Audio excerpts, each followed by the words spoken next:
Hello friends, welcome to grow with CV. I hope कि आप सभी की सीटेट प्रिपरेशन अच्छी चल रही होगी। आप लोग जो है सीटेट का अच्छे से जो भी नोट्स आपने बनाए हैं, जो भी आपने पढ़ा है अभी तक, उसका आप रिवीजन कर रहे होंगे और प्रीवियस ईयर क्वेश्चंस की आप प्रैक्टिस कर रहे होंगे। सो मैं आपको प्रोवाइड कर रही हूँ सीटेट हिंदी पेडागोजी पेपर 2 के लिए प्रीवियस ईयर क्वेश्चंस के सेट्स। सो आज हमारी जो है 13 क्लास है और 12 क्लास है आज हमारी ये, ठीक है। और मैं आपको टोटल 15 क्लासेस प्रोवाइड करूँगी। अगर आप 15 क्लासेस भी देख कर जाते हो तो आपकी बहुत बहुत ज़्यादा हेल्प होने वाली है, क्योंकि क्वेश्चन रिपीट होते हैं और क्वेश्चन रिपीट नहीं होते हैं तो कॉन्सेप्ट रिपीट होते हैं, ठीक है। ये बात मैं ऑलरेडी अपनी जो है कई वीडियोज़ में शेयर कर चुकी हूँ। सो अब तो जो है आप लोग हैबिचुअल हो चुके होंगे, क्योंकि इतनी सारी क्लासेस हो चुकी हैं। आज क्लास नंबर 12 है, तो मुझे लगता है आपको बहुत सारी चीज़ें आपकी क्लियर भी हो गई होंगी। तो अब आपको यहाँ पर क्या करना है, अपना कमेंट सेक्शन में कमेंट करना है स्कोर, एंड आपको चेक करना है कि आपके जो है कितने क्वेश्चंस जो है ऐसे हैं जो गलत जा रहे हैं, यानी कि कहाँ से किस चीज़ में आपकी कमी है, ठीक है। उस चीज़ को, उस टॉपिक को दोबारा पढ़ना है, ठीक है, जिससे आप जो है अगर वहाँ से कोई क्वेश्चन आपके एग्जाम में आए तो आप उसको सही कर पाएँ, ठीक है।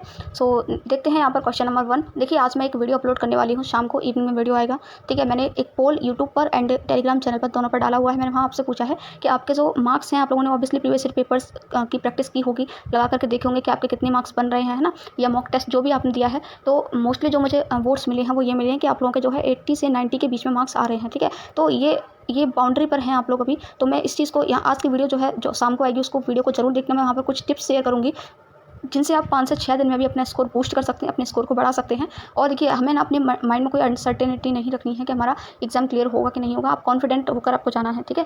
तो आज की वीडियो जरूर देखना, वहाँ पर जो भी बाकी की बातें हैं शेयर करेंगे। अभी अपनी जो क्लास है उसको स्टार्ट करते हैं।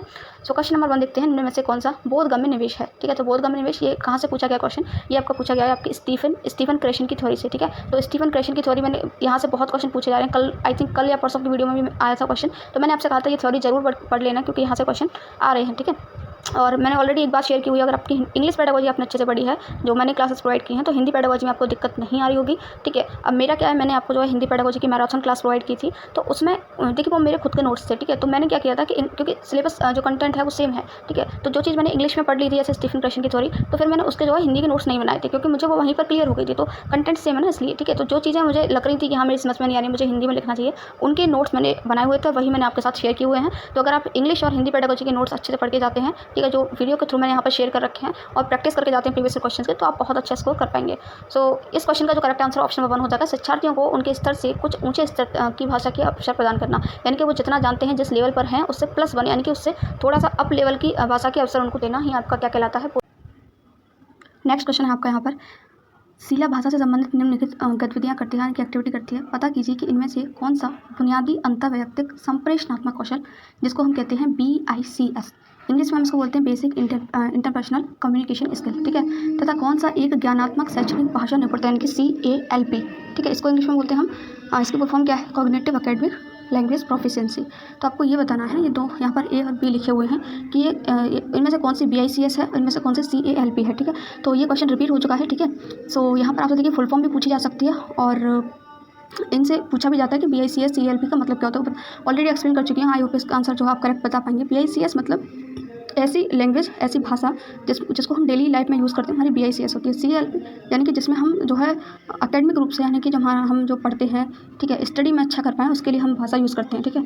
सो अगर मैं फर्स्ट की बात करती हूँ, यहाँ पर लिखा हुआ है वह अपने मित्रों के साथ संवाद करती है तथा उनके साथ अंग्रेजी में बातचीत करती है। तो अपने फ्रेंड्स के साथ बातचीत कर रही है, कम्युनिकेशन कर रही है। तो जब हम अपने फ्रेंड्स के साथ बातचीत करते हैं नॉर्मल, ठीक है, अपने घर पर बात करते हैं, तो वो हमारी BICS होती है। नेक्स्ट दूसरा, कि आपने भौतिक विज्ञान की कक्षा में नोट्स लेती है तथा प्रयोगों की रिपोर्ट्स लिखती है। तो ये हमारा अकेडमिक लेवल पर हम जिस भाषा का यूज़ करते हैं हमारी CALP होती है, ठीक है। सो इसका जो करेक्ट आंसर है वो क्या हो जाएगा, देखिए A तो हमारी BICS है और B हमारी CALP है। तो ऑप्शन नंबर कौन सा करेक्ट होने वाला है, देखते हैं। ऑप्शन नंबर 4, ऑप्शन नंबर 4 में है A BICS है, B आपका CALP है। नेक्स्ट आपका क्वेश्चन है, निम्न में से कौन सा भाषा के बारे में सही नहीं है। तो भाषा के बारे में कौन सा सही नहीं है आपको बताना है।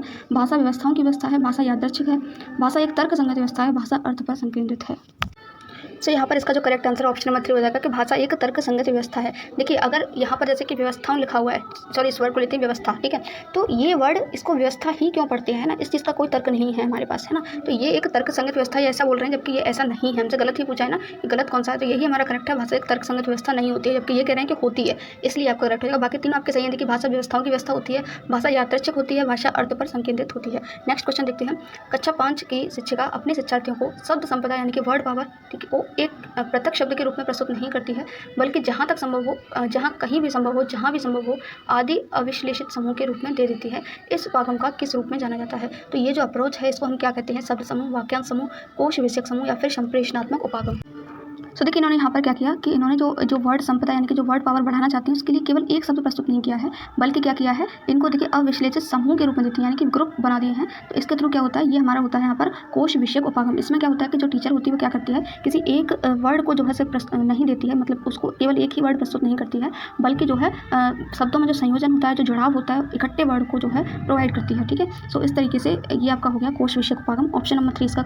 नेक्स्ट क्वेश्चन देखिए, न्यू क्वेश्चन है आपका, अभी तक ये क्वेश्चन नहीं पूछा गया है। सो क्वेश्चन क्या है, निम्न में से कौन सी गतिविधियाँ ऊर्ध्वमुखी श्रवण से संबंधित हैं। तो ऊर्ध्वमुखी का मतलब यहाँ पर क्या होता है, तो देखिए 2 टाइप की अप्रोच होती है जिनके थ्रू हम जो है सीखते हैं। ठीक है, पहली आपकी होती है बॉटम अप, पहली क्या होती है बॉटम अप। ठीक है, दूसरी आपकी क्या होती है, दूसरी आपकी होती है टॉप डाउन। ठीक है, क्या होती है टॉप डाउन। तो देखिए यहाँ पर जैसा कि ये वर्ड्स में ही इसका आंसर छिपा हुआ है। ठीक है, बॉटम अप का मतलब क्या होता है, बॉटम का मतलब होता है नीचे, अप का मतलब होता है ऊपर, यानी कि नीचे से ऊपर की ओर जाना। जैसे कि अगर आपको भाषा सीखनी है तो सबसे पहले आप क्या करते हो, सबसे पहले आप सीधा वर्डों को जो वाक्य होते हैं उनको बोलने लग जाते हो कि नहीं ना। तो सबसे पहले हम क्या करते हैं, जो वर्डमाला होती है उसको सीखते हैं, जैसे छोटा बड़ा इनको सीखते हैं ना। फिर उसके बाद हम क्या करते हैं, इन दोनों को जोड़ करके एक शब्द बनाना सीखते हैं, जैसे कि आम। ठीक है, तो ये शब्द बनाना सीखने के बाद हम क्या करते हैं, पूरा एक सेंटेंस बनाना सीखते हैं कि आम एक आम फलों का राजा है, इस तरीके से। ठीक है, सो फिर वाक्य के बाद हम जो है पैराग्राफ लिख सकते हैं। तो इस तरीके से नीचे से ऊपर की ओर जाना, ये आपका बॉटम अप्रोच होता है।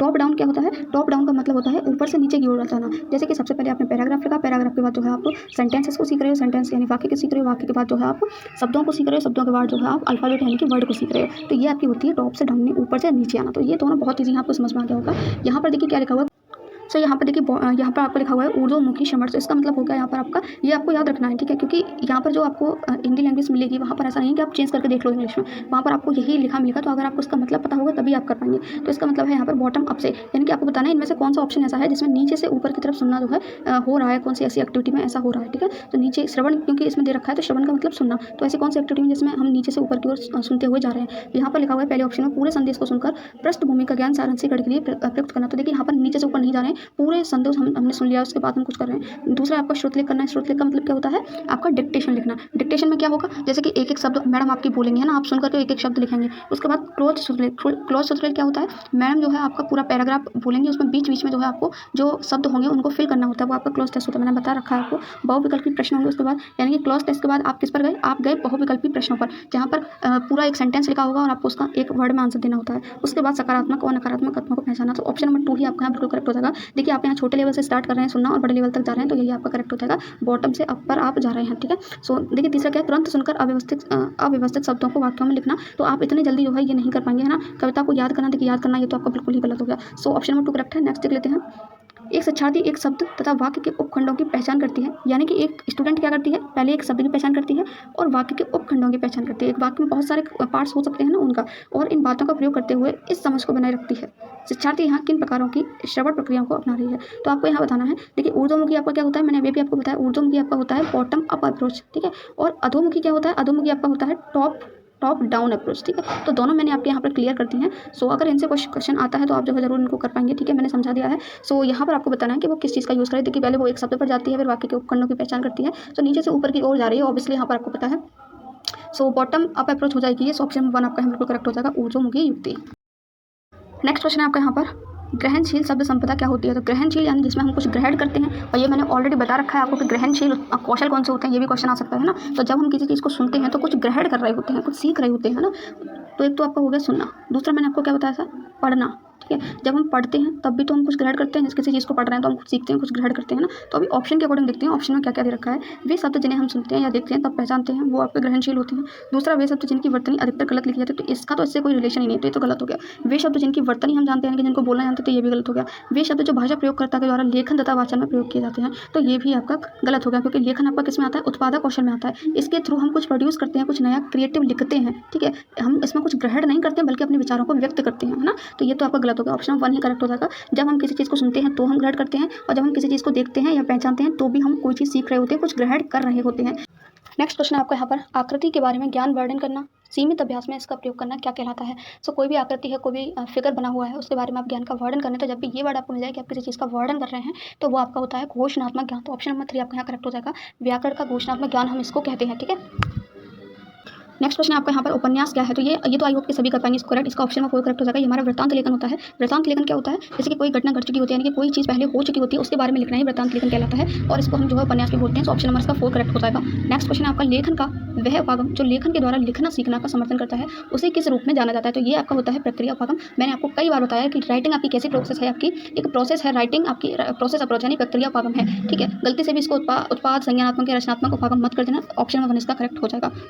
नेक्स्ट क्वेश्चन आपका यहाँ पर निम्न में से किसे लेखन का आकलन करने के लिए सम्मिलित करना चाहेंगे, यानी कि बच्चों को आपने जो है कोई टेस्ट दिया है, आपने कहा है कि आप जो है स्टोरी लिखिए, है ना, तो आप उनका असेसमेंट करना चाहते हैं, आप देखना चाहते हैं कि किसने अच्छा लिखा है, तो आप जो है किस बेस पर जो है देखेंगे कि उसने अच्छा लिखा है, ठीक है। पहला है आपका यहाँ पर व्याकरणिक ज्ञान और आकृतियों का उपयोग, यानी कि लिखने में उसने बहुत सारी फिगर्स यानी आकृति का यूज़ किया है और उसको व्याकरणिक ज्ञान बहुत ज़्यादा इसको, या फिर दूसरा है विषय वस्तु, यानी जो आपने कहा था उसी के बारे में उसने सही लिखा है, वही कंटेंट यूज़ किया है जो आप जिसके ऊपर आपने कहा था, ठीक है। व्याकरण पर भी अधिकार है, यानी कि उसने व्याकरण में भी गलती नहीं की, व्याकरण में भी अच्छा किया है, ठीक है। तथा संबद्धता यानी कि जो उसने लिखा है उसमें एक है, ऐसा नहीं है कहीं की बात कहीं जा रही है, कहीं की बात कहीं जा रही है। ये देखिए सबसे ज़्यादा इंपॉर्टेंट होता है कि आप जो भी लिख रहे हैं किसी चीज़ के बारे में, तो सबसे ज़्यादा जो इंपॉर्टेंट होता है वो होता है आपका कि आपकी बात में जुड़ाव होना चाहिए। ऐसा नहीं है कि एक सेंटेंस कुछ कह रहा है, दूसरे सेंटेंस का सेंस कुछ और निकल रहा है ना। तो ऑप्शन नंबर 2 ही मुझे यहाँ करेक्ट लग रहा है। बाकी दूसरा देखते हैं लेख की शुद्धता, सिर्फ लेख की शुद्धता पर आपको नहीं जाना, तो ये तो गलत हो गया। थीम विचारों की प्रस्तुति और लिखाई, थीम विचारों की प्रस्तुति, थीम होनी चाहिए उसमें, विचार उसके जो विचार हैं उनकी प्रस्तुति होनी चाहिए, उसकी जो लिखाई है वो कितना अच्छा लिखा है उस पर। तो देखिए सबसे बेस्ट ऑप्शन जो है आपका ऑप्शन नंबर 2 हो जाएगा, ठीक है। आप लोग मुझे लग रहा है कि देखिए ऑप्शन नंबर 4 पर भी आपका दिमाग जा सकता है, लेकिन जहाँ मैंने आपसे कहा था पेडागोजी में जो सबसे बेस्ट आपको लगता है आंसर कि ये सबसे बेस्ट लग रहा है वही आपका करेक्ट होता है। सो ऑप्शन नंबर 2 हमारा सबसे बेस्ट एक्सप्लेनेशन है यहाँ पर। नेक्स्ट हम देख लेते हैं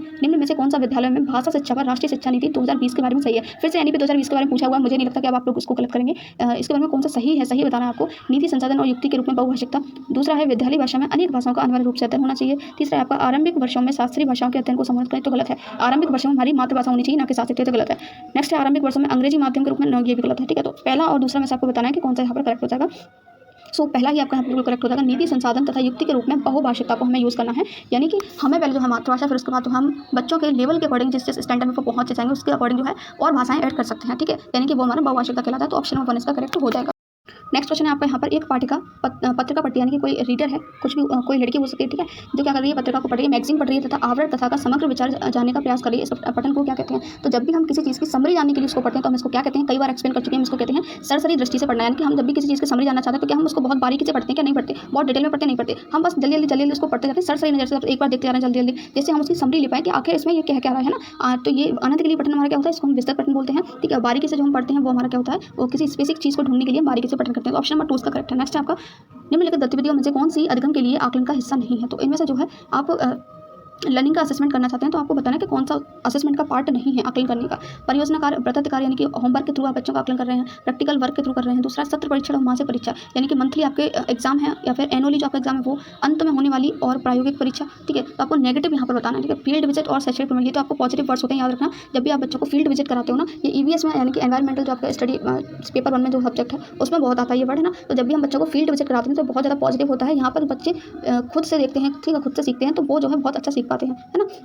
सो यहाँ पर आपको फर्स्ट तो करेक्ट है, ठीक है, और फर्स्ट करेक्ट है, फोर्थ भी करेक्ट है। अब हमें यहाँ पर सेकंड और थर्ड में फाइंड करना है, ठीक है। तो आपका यहाँ पर जो है ऑप्शन नंबर 3 करेक्ट होता है। ये आपका नेगेटिव है। अंत में होने वाली प्रायोगिक जो अंत में यानी कि किसी साल के एंड में जो आपकी एग्जाम होती है वो आपकी नेगेटिव होती है, ठीक है। सो यहाँ पर देखिए मैंने आपसे इसको हम लोग क्या बोलते हैं आप मुझे बताइए, कॉमेंट सेक्शन में आपको बताना है। छोटी मैं बता देती हूँ आपको, ठीक है। सो इसको हम कहते हैं योगात्मक परीक्षा, ठीक है। एक मैंने आपको बताई थी रचनात्मक, तो रचनात्मक आपकी यहाँ पर अच्छी मानी जाती है, ठीक है, और योगात्मक आपके यहाँ पर नेगेटिव मानी जाती है। योगात्मक का मतलब यही होता है कि साल के एंड में जो परीक्षा वगैरह उसके थ्रू आप असेसमेंट कर रहे हैं ना। तो ऑप्शन नंबर 3 आपका करेक्ट हो जाएगा। आज का लास्ट क्वेश्चन देख लेते हैं। कक्षा 6 की अध्यापिका को पता चलता है कि उसकी कक्षा में लगभग 7 भाषाएं बोलने वाले विद्यार्थी हैं, यानी कि एक टीचर है जिसको पता लगता है कि जो उसकी क्लास है ना उसमें 7 भाषाएं बोली जाती हैं, 7 भाषाएं बोलने वाले स्टूडेंट हैं। वे भाषाओं तथा विषय वस्तु के शिक्षण एकदम के लिए शिक्षार्थियों की भाषा का प्रयोग करती है। इस युक्ति को क्या कहा जाता है, तो वो जो है जो भी पढ़ाती हैं, जिस टॉपिक को वो पढ़ाती हैं उसको पढ़ाने के लिए वो स्टूडेंट की भाषा का ही यूज़ करती हैं। तो इस युक्ति को हम क्या कहेंगे, बहुभाषावाद, भाषांतरण, बहुभाषा शिक्षण या पद्धति के रूप में अनुवाद। सो इसका यहाँ करेक्ट आंसर आपका हो जाएगा ऑप्शन नंबर 2। इसको हम कहते हैं भाषांतरण, ठीक है। इंग्लिश में हम इसको कहते हैं क्रॉस लैंग्वेज। यानी कि देखिए जब कोई टीचर जो है बहुत सारे उसके क्लास में जो है बहुत सारे स्टूडेंट अलग अलग भाषाएं बोलते हैं तो वो जो है उन्हीं की भाषा का प्रयोग करती है, तो वहाँ पर जो हम इसको भाषांतरण कहते हैं, ठीक है। एक तरीके से आप इसको ऐसे भी समझ सकते हैं इसमें, जैसे कि हमारे जो आपके विद्यार्थी हैं वो मातृभाषा में बात करते हैं और आपके जो टीचर है वो किसी दूसरी भाषा में उनको ले जाने का प्रयास कर रही है, तो ये भी आपका क्या होता है, ये आपका भाषांतरण होता है। यानी लैंग्वेज 1 से लैंग्वेज 2 में जाना भी आपका भाषांतरण कहलाता है, ठीक है। तो ऑप्शन नंबर इसका 2 यहाँ पर करेक्ट हो जाएगा।